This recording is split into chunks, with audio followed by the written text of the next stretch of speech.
Empat saksi itu ketika ditanyakan oleh Bapak tentang ayat-ayat Al-Quran yang dibacakan Pak Muhammad KC, ternyata hampir semua mereka nggak pernah baca itu. Semua mereka tidak tahu tentang ayat-ayat Al-Quran itu, tetapi mereka bisa marah ketika ayat-ayat itu diperdengarkan secara bahasa Indonesia. Maka salah satu contoh tadi, mereka keberatan kalau dikatakan Muhammad itu dikerubuti oleh jin, sebagaimana dimaksud oleh surat 19. Tapi ketika kita tanya surat itu, mereka semua tidak tahu. Demikian juga mereka keberatan ketika dikatakan bahwa setiap orang masuk ke neraka, termasuk juga Nabi Muhammad, dan mereka itu marah. Tapi ketika saya tanyakan bagaimana dengan pendapat Profesor Dr. Quraisy Shihab dan Profesor Dr. Buya Syakur yang menyatakan Muhammad belum tentu masuk surga, dan itu Muhammad sendiri bilang ayah ibunya pun ada di neraka, kan begitu. Dan bagaimana itu?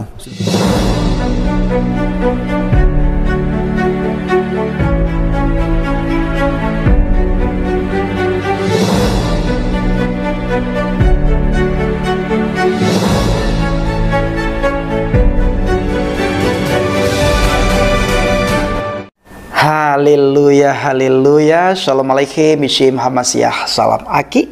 Aku kabarkan Injil keselamatan. Bapak Ibu yang kasih Tuhan, ketemu lagi dengan saya Evangelis Avraham Effendi Usman. Bagaimana kabarnya para subscriber pencinta channel Injil Habaget? Saya percaya kita semua dalam lindungan Tuhan. Nah, kali ini saudaraku, saya akan mengajak kita semua untuk berpikir dengan akal yang sehat, berpikir dengan jernih, berpikir secara kritis. Kalau kata Buya Syakur, jangan takut murtad. Nah, apa yang ingin kita bahas? Satu hal yang sangat penting menurut saya, di mana di sidang saudara kita Bapak Muhammad KC, kita jadi tahu iman tetangga kita. Di mana sebelumnya saudaraku, mereka selalu bernuduh kita, termasuk Ustadz Firanda, sering berkata bahwa iman kekristenan itu adalah iman yang buta, taklid buta, dia katakan. Nah, padahal apa yang terjadi di lapangan? Di sidang Bapak Muhammad KC, kita jadi tahu iman mereka, sebagian saudara-saudara kita yang menjadi saksi di persidangan Bapak Muhammad KC, iman yang buta. Hanya sekedar beriman, hanya sekedar baca, tapi tidak tahu. Mereka keberatan ketika Bapak Muhammad KC mengatakan kalau Nabi Muhammad yang diimani oleh saudara kita umat Islam dikerumuni oleh jin, dan mereka tidak tahu kalau itu ada ayatnya, di mana tertulis dalam surat Al-Jin ayat 19. Di situ dikatakan artinya, dan bahwasanya tatkala hamba Allah dalam kurung Muhammad berdiri menyembahnya, artinya mengerjakan ibadah dalam kurung, hampir saja jin-jin itu berdesakan mengerumuninya. Ini jelas tertulis, dan bagi saya ini tidak perlu penafsiran karena jelas sekali tertulis di situ. Nah, kalau saudara membaca di ayat yang lain surat Al-Jin ayat yang ke-6, di situ lain lagi dikatakan artinya, dan bahwasanya ada beberapa orang laki-laki di antara manusia meminta perlindungan kepada beberapa laki-laki di antara jin, maka jin-jin itu menambah bagi mereka dosa dan kesalahan. Saya juga tidak akan mentafsirkan, saya hanya baca. Nanti biarlah teman-teman, para subscriber, para penonton channel Injil Habaget yang menafsirkan sendiri. Nah, saudara kita umat Islam juga sangat keberatan ketika dikatakan bahwa semuanya masuk neraka. Semuanya. Di mana kita ketahui selama ini saudaraku, mereka menuduh umat Kristen masuk neraka. Mereka menuduh di luar agama mereka, di luar iman mereka, di luar keyakinan, di luar akidah mereka, itu masuk neraka. Bagaimana kata Al-Quran surat Maryam 19 ayat 71. Di situ dikatakan, wa in minkum illa wariduha kana ala rabbika hataman maqdiyan. Semua orang di antara kamu akan mendatangi neraka. Hal itu bagi Tuhanmu suatu kemestian yang sudah ditetapkan. Semua orang. Saya tidak akan mentafsirkan ayat karena nanti dianggap penistaan Al-Quran. Biarlah saudara kita sendiri yang akan mentafsirkan ayat yang baru saja saya bacakan dan yang sering dibacakan oleh Bapak Muhammad KC. Nah, saudaraku, mereka juga tidak pernah tidak pernah lupa mengatakan kepada kita semuanya bahwa kalau kamu membaca satu ayat harus membaca ayat berikutnya. Di dalam ayat 72 di situ dikatakan bahwa thumma nunajjil ladzina taqaw wa nadzaru dzalimina fiha hathiyan. Kemudian kami menyelamatkan orang-orang yang bertakwa dan membiarkan orang-orang yang zalim di dalam neraka dalam keadaan berlutut. Artinya saudaraku, tetap pertamanya itu mengunjungi neraka, tetap masuk neraka. Tetapi setelah masuk neraka, baru kalau saudara melihat dalam surat Maryam ayat 72, menyelamatkan orang-orang yang bertakwa. Kemudian kami akan menyelamatkan, arti akan itu apa sih? Contohnya, saya akan makan. Berarti saya belum makan, cuma saya akan makan. Belum tentu saya makan nantinya. Saya akan pergi ke Aceh dan saya belum pergi, tapi saya akan. Akan itu bukan satu hal yang pasti. Akan.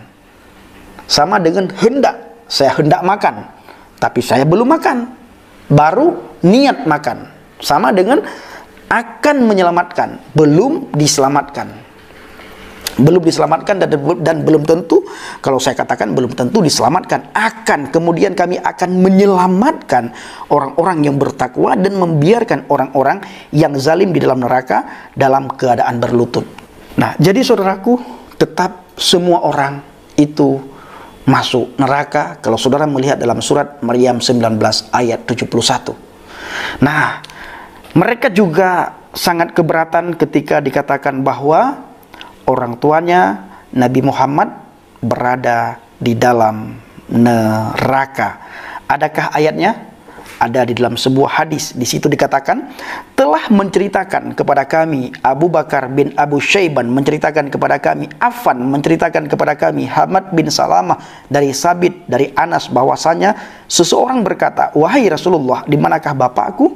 Rasulullah bersabda, di dalam neraka. Maka ketika orang itu beranjak pergi, Rasul pun memanggilnya. Maka Rasul berkata, sesungguhnya bapakku dan bapakmu ada di dalam neraka. Nah, dalam hari-hari ini saudaraku, kita mendengar dari sebagian ustadz mengartikan hadis ini. Mereka mengatakan bahwa hadis yang baru saja saudara dengar, yang baru saja saya baca, itu dianggap hadis yang lemah, hadis yang dhaif. Biasa, di saat menguntungkan mereka berkata itu hadis yang sahih, di saat tidak menguntungkan mereka mengatakan itu adalah hadis yang dhaif. Dhaif artinya lemah, sahih artinya kuat. Nah, begitu juga di dalam surah 46 ayat 9 di situ dikatakan, aku tidak tahu apa yang terjadi atas diriku dan dirimu, dan bagaimana mungkin saya dalam kurung Muhammad bercerita entah kamu pergi ke surga atau tidak. Itu dalam surat 46 ayat 9. Lalu kita melihat dalam sebuah hadis hadis 5. Kita melihat dalam hadis 5 nomor 266. Nabi berkata, demi Allah, meskipun saya Nabi Allah, namun saya tidak tahu apa yang Allah lakukan kepadaku. Saudara melihat dalam hadis Muslim 1/166, di situ dikatakan, wahai Fatimah, beramallah banyak-banyak karena aku tidak dapat menyelamatkan kamu. Ini kata Nabi Muhammad sendiri kepada putrinya. Dan di hadis yang lain, hadis Al-Bukhari, hadis riwayat Al-Bukhari, ini hadis yang sangat sahih. Rata-rata hadis riwayat Bukhari itu adalah hadis yang sahih, Bapak Ibu. Riwayat Muslim itu juga sahih, tetapi ada juga dikatakan, kita mendengar dari teman-teman kita dari seberang bahwa hadis sahih, hadis Bukhari ternyata ada juga yang dhaif. Lagi-lagi, kalau itu menguntungkan dibilang sahih, kalau merugikan mereka dibilang dhaif. Hadis yang akan saya bacakan inilah hadis yang sahih, hadis riwayat Al-Bukhari. Di situ dikatakan, janganlah kalian berlebih-lebihan dalam memujiku, sebagaimana orang-orang Nasrani telah berlebih-lebihan memuji Isa putra Maryam. Aku hanyalah hambanya, maka katakanlah Abdullah wa Rasuluhu.